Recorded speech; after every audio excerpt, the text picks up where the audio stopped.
just one moment. Because, we had a discussion at the time, so I came back the following week and brought some evidence. What evidence? Yeah, some evidence.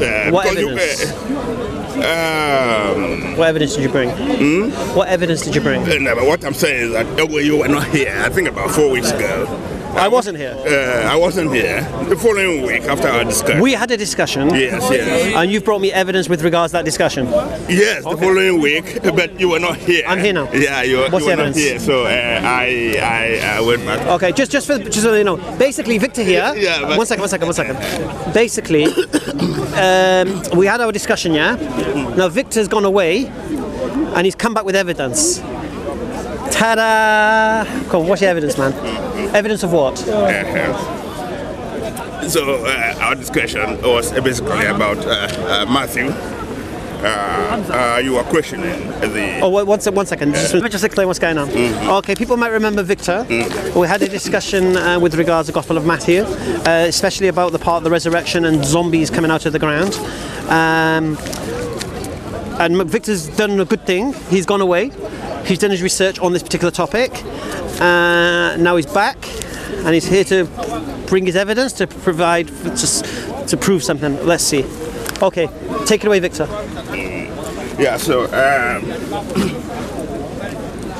it was based on the Matthew 27 thing about just a moment.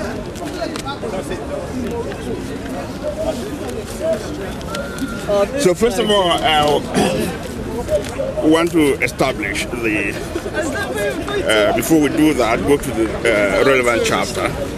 We need to establish the credibility of Matthew, whether Matthew is a credible witness. Victor, are you sure you want to open this can of worms? Yes, I'm sure. I'm very sure about what I'm saying. So, before I do that, I need to establish the credibility of Matthew before home into that particular chapter. Okay. So, are you familiar with Matthew 16? No. About the story of Jonah? Am I? Yes. Yeah, you're familiar with that story? I'm familiar with what Matthew speaks with regards to that, yes. Yeah, it's just one sentence. I read it out. I'm just going to repeat. Are you sure you want to open this can of worms, Matthew? No problem. This is my mastermind specialist subject. No problem whatsoever. Because on that day I didn't have any Bible with me, so I couldn't. Honestly. Yeah. So. Okay. Now he said, here, he said, an evil and adulterous generation seeks for a sign, but no sign shall be given to it except the sign of Jonah. What do you understand about that? Because you seem to have doubts about Jonah. Can you interpret that? Okay. Okay. I'm going to have to reiterate for the camera so they understand. Yes. So Victor's asking me how I understand Matthew when he's talking about the sign of Jonah. Okay. What I would say to Victor is that this particular question about asking for a sign also occurs in the Gospel of Mark, also occurs in the Gospel of Luke. Okay. So if you read the Gospel, they were in Matthew particularly. No, we'll come to Matthew. Okay. So here's the thing: we have three claims. Claim number one is the Gospel of Mark. What does Mark say? This adulterous nation asks for a sign, and then Jesus responds, "No sign shall be given," and walks away. So according to the Gospel of Mark, according to the author of the Gospel of Mark, there is no sign. Okay. Then we come to the Gospel of Luke. No sign shall be given. So this adulterous nation asked for a sign. No sign shall be given, but the sign of Jonah. Yeah? How do you understand? Yeah. All right, and how do you understand that? What was the sign of Jonah? Why was it mentioned? What I'm asking you. No, come on. So in the Gospel of Luke, Jesus explains that the Queen of the South will rise up against this generation. For she bare witness to Solomon, And I tell you, one greater than Solomon has come. And then he proceeds, and the people of Nineveh will bear witness, will rise up against this generation, for they bear witness to Jonah, and one greater than Jonah, I tell you, one greater than Jonah has come. That's the second part. The third version of the events is, no sign shall be given but the sign of Jonah.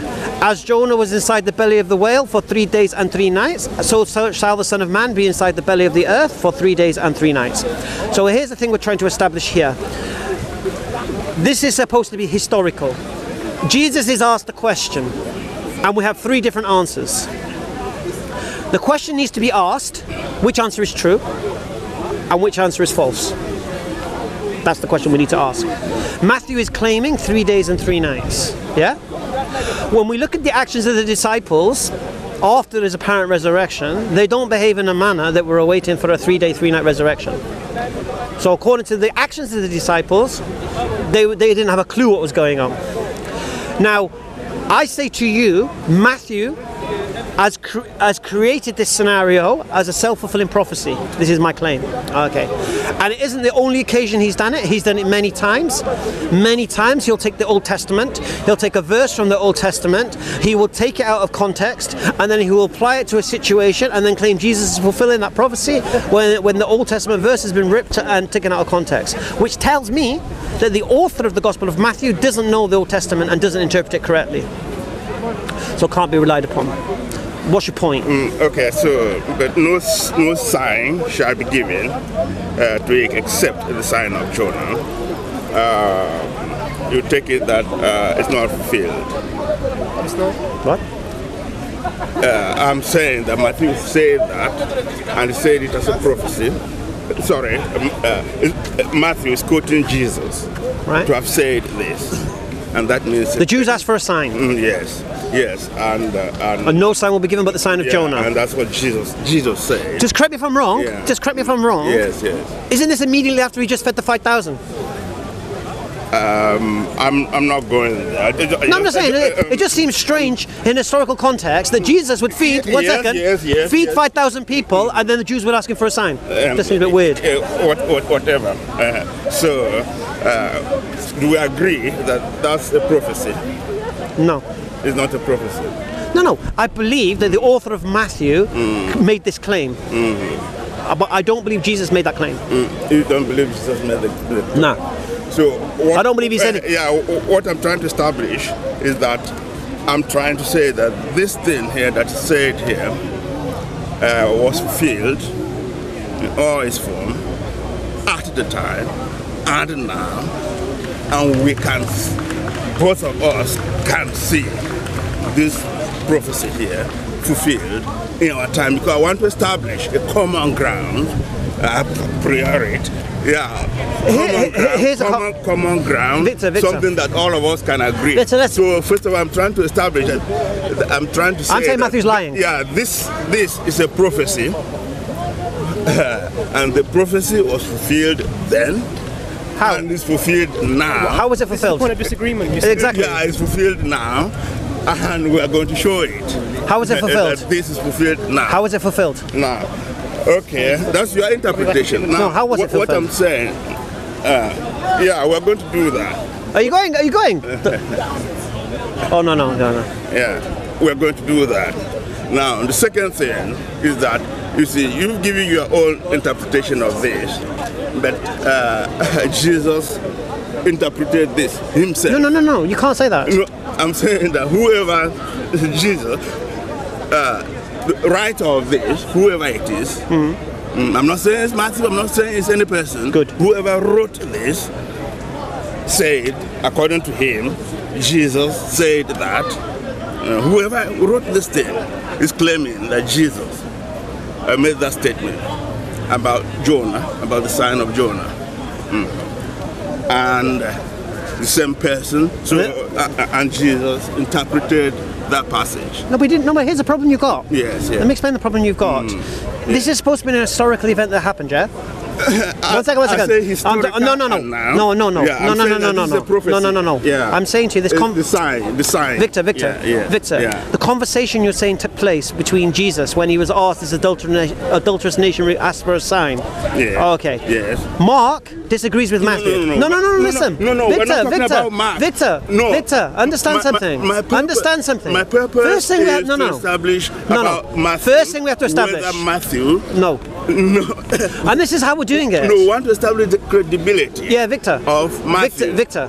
This is how we're doing it. Okay. What we're doing is this, you see. Okay. We have 3 different answers Jesus gives. But I'm saying that Jesus I understand what you're saying. interpreted this passage. No. Here. No. Fully here. No. Here. Matthew claims that. Matthew claims that. Luke claims something else.